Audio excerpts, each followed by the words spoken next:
warahmatullahi wabarakatuh. Halo teman-teman, kembali lagi ya belajar bareng di channel Eva Widya Official. Nah, sebelumnya jangan lupa untuk diklik tombol subscribe, like, dan juga share ke teman-temannya supaya kita bisa belajar bareng dan membahas materi-materi mata pelajaran lainnya, terutama pelajaran bahasa Indonesia. Nah, pelajaran bahasa Indonesia kali ini kita akan membahas tentang teks cerita fantasi. Teks ini kita pelajari setelah kita mempelajari teks deskripsi pada bab 1 ya. Jadi teks cerita fantasi ini adalah bab kedua di kelas 7 semester pertama. Untuk teman-teman yang belum mempelajari teks bab pertama yaitu tentang teks deskripsi, teman-teman bisa langsung aja klik link yang ada di description box. Nanti teman-teman pelajari dulu teks yang pertama, baru lanjut ke teks cerita fantasi ini ya teman-teman. Oke, nggak perlu berlama-lama lagi, kita langsung aja bahas ke materinya. Nah, di dalam video kali ini ada beberapa kompetensi dasar yang akan aku sampaikan. Yang pertama itu adalah tentang pengertian dari teks cerita fantasi. Yang kedua, ciri-ciri teks cerita fantasi. Yang ketiga, jenis teks cerita fantasi. Yang keempat, menelaah struktur teks cerita fantasi. Dan yang kelima, kaidah kebahasaan teks cerita fantasi. Selain itu, kita juga akan bahas tentang cara membuat teks cerita fantasi yang baik dan benar. Untuk itu, simak video ini sampai habis ya. Jangan di-skip supaya tidak gagal paham. Nah, kita langsung aja masuk ke materi yang pertama, yaitu tentang pengertian teks cerita fantasi. Sebelumnya, teman-teman sudah pernah mendengar belum? Apa sih teks cerita fantasi? Menurut teman-teman sendiri, itu apa teks cerita fantasi itu? Nah, jawab ya. Teman-teman bisa jawabnya di kolom komentar. Nah, kita bahas ya. Pengertian teks cerita fantasi. Cerita fantasi adalah salah satu jenis teks narasi. Narasi itu merupakan cerita fiksi yang berisi perkembangan kejadian atau peristiwa. Fiksi sering digunakan dengan realitas sehingga kebenarannya dapat dibuktikan dengan data empiris. Jadi dapat kita simpulkan bahwa pengertian dari teks cerita fantasi adalah suatu jenis cerita fiksi yang dimana di dalam ceritanya mengandung suatu unsur imajinatif dari sang penulis. Jadi teks cerita fantasi ini adalah teks yang ceritanya itu berisi khayalan. Jadi kalau misalkan teman-teman ditanya apa sih pengertian dari teks cerita fantasi itu, nah teman-teman sekarang sudah bisa menjelaskan ya. Jadi intinya teks cerita fantasi itu adalah teks yang menceritakan tentang khayalan dari si penulis itu. Jadi tidak benar-benar terjadi. Oke, menurut aku teman-teman juga udah bisa menghafalnya kan. Kita lanjut aja ke materi yang selanjutnya, yaitu tentang jenis teks cerita fantasi. Tadi kan kita udah tahu nih, kita udah bahas tentang pengertian dari teks cerita fantasi. Sekarang kita harus tahu juga nih jenis teks cerita fantasi. Jenis teks cerita fantasi itu dapat dibedakan menjadi dua, yaitu ada cerita total dan irisan. Cerita fantasi total itu merupakan kategori yang berisi fantasi pengarang terhadap objek tertentu. Nah, pada kategori ini semua yang terdapat pada cerita tidak semua terjadi dalam dunia nyata. Jadi benar-benar total nih, benar-benar khayalan dari si penulisnya. Kemudian ada cerita fantasi irisan. Kategori ini berisi cerita fantasi yang mengungkapkan fantasi tetapi masih menggunakan nama-nama dalam kehidupan nyata. Menggunakan nama tempat yang sama pada dunia nyata atau peristiwa yang pernah terjadi pada dunia nyata nih. Jadi cerita fantasi yang kedua ini atau cerita fantasi irisan ini itu adalah cerita yang setengah haluan dari si penulis itu, yang setengah lagi masih menggunakan dunia yang nyata gitu teman-teman. Selanjutnya jenis dari teks cerita fantasi yaitu ada cerita fantasi sejaman dan lintas waktu. Cerita fantasi sejaman ini maksudnya apa sih? Maksudnya itu adalah latar yang digunakan satu masa. Fantasi masa kini, masa lampau, atau masa yang akan datang atau futuristik. Jadi hanya menggunakan satu zaman aja nih, nggak bolak-balik ke zaman. Misalkan Doraemon, dia pergi ke masa lalu, terus dia datang lagi nih ke masa depan gitu kan. Itu enggak, jadi hanya satu zaman aja.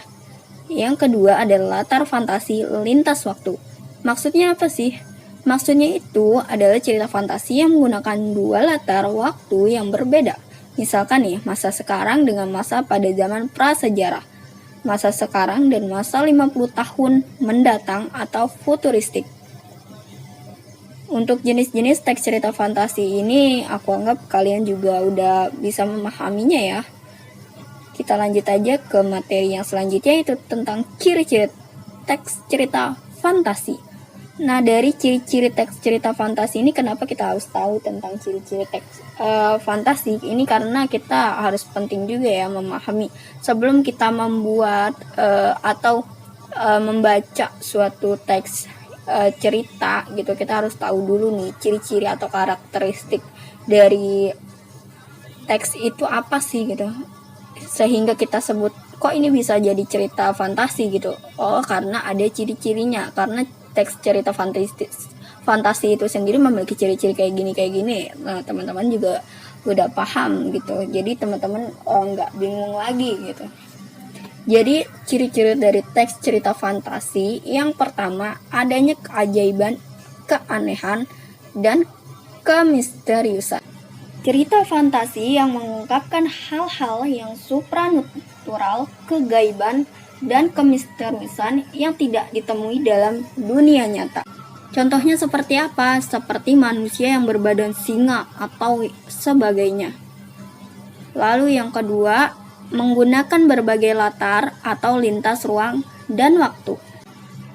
Alur dan latar cerita fantasi memiliki khas. Peristiwa yang dialami oleh tokoh terjadi pada dua latar, yaitu latar yang masih ada dalam kehidupan sehari-hari dan latar yang tidak ada pada kehidupan sehari-hari. Rangkaian peristiwa cerita fantasi menggunakan berbagai latar yang bisa menerobos dimensi ruang dan waktu. Ciri-ciri yang ketiga adalah tokohnya unik atau memiliki kesaktian.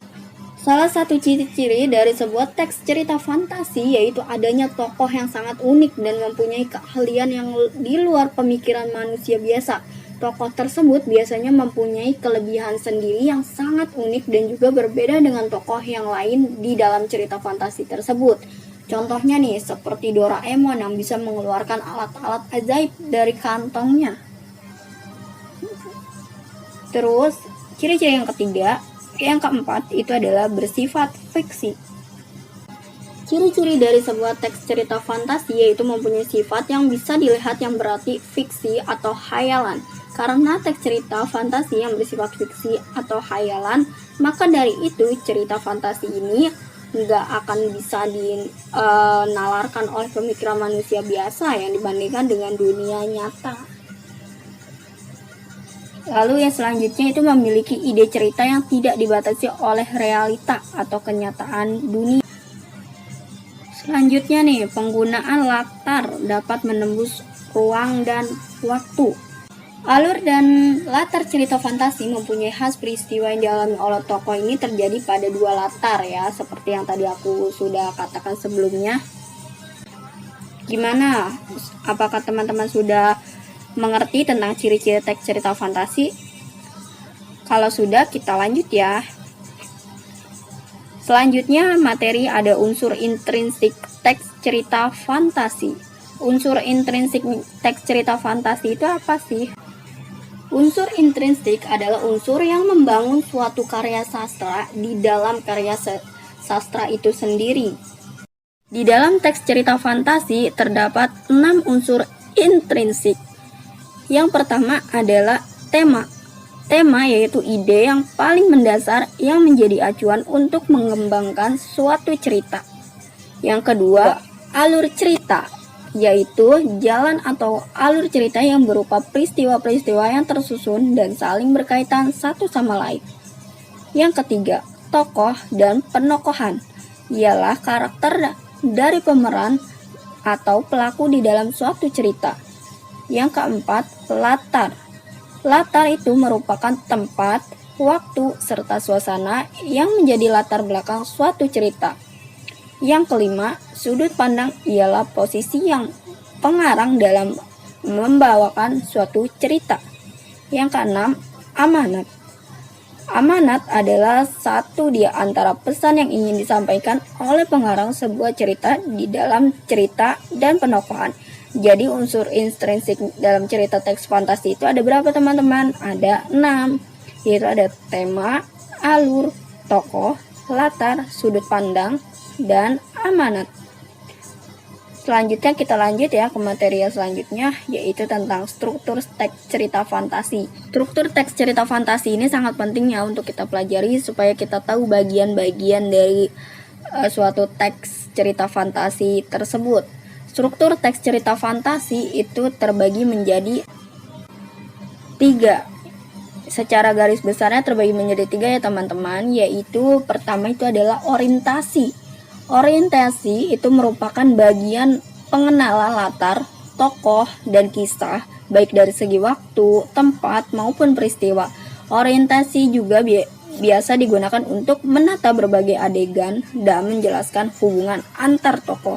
Jadi teks cerita fantasi strukturnya yang pertama itu adalah orientasi, yang kedua adalah komplikasi. Bagian di mana konflik mulai muncul. Konflik adalah pertentangan atau kesukaran-kesukaran bagi tokoh utama. Kesukaran-kesukaran itu adalah kesulitan-kesulitan ya teman-teman. Komplikasi ini menjelaskan bagaimana sebab akibat konflik yang terjadi antar tokoh. Bagian ini akan bergradasi memuncak hingga mencapai klimaks. Struktur yang ketiga itu adalah resolusi atau penyelesaian masalah. Bagian ini adalah penyelesaian dari berbagai konflik yang terjadi. Resolusi juga dapat menjadi pernyataan akhir terhadap kondisi yang dialami oleh tokoh utamanya. Di antara ketiga struktur utama di atas, pengarang dapat menyisipkan berbagai struktur lain seperti abstraksi atau gambaran umum, klimaks atau puncak ketegangannya, dan terakhir koda atau penutup cerita yang berisi amanat. Oke, udah dapat dimengerti atau belum teman-teman? Kalau sudah, kita bisa lanjut ke kompetensi dasar yang selanjutnya ya. Kompetensi dasar yang selanjutnya itu tentang kaidah kebahasaan. Ya, di sini aku memaparkan garis besarnya aja kaidah kebahasaan dari teks cerita fantasi ya. Yang pertama itu adalah penggunaan kata ganti dan nama orang sebagai sudut pandang penceritaan. Sudut pandang penokohan yang terdapat dalam teks cerita fantasi ini seperti saya, aku, mereka, kami, atau nama orang. Yang kedua, penggunaan kata yang menyerap panca indera dalam deskripsi latar, bisa tempat, waktu, atau suasana. Hasil pengamatan panca indera untuk mendeskripsikan atau menggambarkan tokoh, latar, dan konflik yang ada. Yang ketiga, menggunakan pilihan kata dengan makna kias dan makna khusus.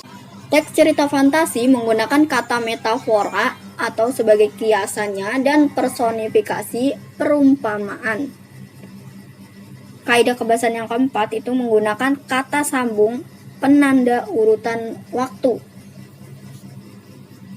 Yang kelima, penggunaan kata atau ungkapan keterkejutan. Yang keenam, penggunaan dialog atau kalimat langsung dalam cerita. Kaidah kebahasaan ini sangat penting ya untuk kalian hafalkan dan untuk kalian pelajari juga supaya nantinya teman-teman mudah untuk membuat teks cerita fantasi. Lanjut aja kita ke cara membuat teks cerita fantasi. Nah, dari materi yang pertama sampai yang kelima itu kan kita sudah pelajari tentang pengertian, jenis, ciri-ciri, kaidah kebahasaannya juga. Nah, sekarang kita sampai di mana kita belajar tentang cara membuat teks cerita fantasi.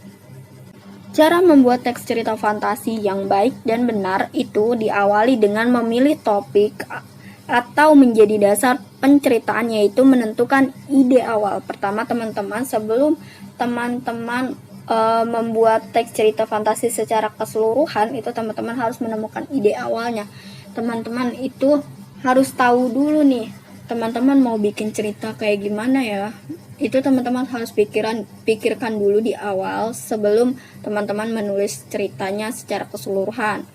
Yang kedua, mengumpulkan materi sebagai bahan uraian dengan melakukan riset. Riset itu seperti pencarian atau penelitian gitu teman-teman. Jadi teman-teman itu, misalkan teman-teman mau bikin cerita kepiting dan buaya gitu, teman-teman harus mengumpulkan dulu tuh materinya, apa karakteristik dari buaya itu sendiri atau dari kepitingnya. Yang ketiga, menentukan pola pengembangan bahan uraian. Pengarang atau penulisnya bisa melakukan pembuatan detail-detail ide awal ceritanya. Yang keempat, menyusun kerangka paragraf berupa gagasan dan gagasan penjelas lainnya. Nah, setelah teman-teman melakukan ide awal, terus melakukan riset dan mengumpulkan materi atau bahan yang akan teman-teman jadikan sebagai cerita, teman-teman juga bisa langsung menyusun kerangkanya. Paragrafnya berupa gagasan dan gagasan penjelasan lainnya. Yang kelima, mengembangkan kerangka paragraf menjadi kalimat yang padu sehingga tersusun sebuah cerita. Nah, mengembangkan kerangka paragraf menjadi kalimat yang padu ini adalah bagian atau langkah yang terakhir dalam membuat teks cerita fantasi. Jadi teman-teman itu intinya pada awalnya itu teman-teman harus menentukan ide dulu, mau bikin ceritanya kayak gimana, nanti alurnya kayak gimana, konfliknya apa, itu teman-teman harus pikirkan dulu. Dan juga jangan lupa teman-teman untuk mengumpulkan materinya, teman-teman bisa searching ataupun teman-teman melakukan observasi sendiri. Dan juga jangan lupa menentukan pola pengembangannya juga. Terus abis itu teman-teman jangan langsung tulis sebagai cerita, tapi teman-teman harus susun dulu sebagai kerangkanya, kerangka paragraf atau secara garis besarnya cerita dulu, baru teman-teman kemudian mengembangkannya menjadi sebuah paragraf yang padu sehingga menjadi cerita fantasi yang baik dan benar.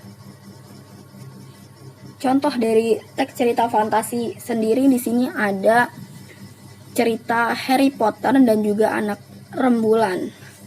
Dua cerita yang aku paparkan ini termasuk ke dalam cerita teks fantasi. Nah, bagaimana teman-teman pelajaran kali ini? Apakah mudah dimengerti atau sebaliknya? Jika teman-teman suka, jangan lupa untuk di-like ya, dan juga di-subscribe video ini, dan juga di-share ke teman-teman semuanya supaya kita dapat belajar pelajaran pengetahuan lainnya juga. Dan juga bila teman-teman ada materi yang menurut teman-teman sulit, mari request di kolom komentar supaya kita bahas bersama-sama.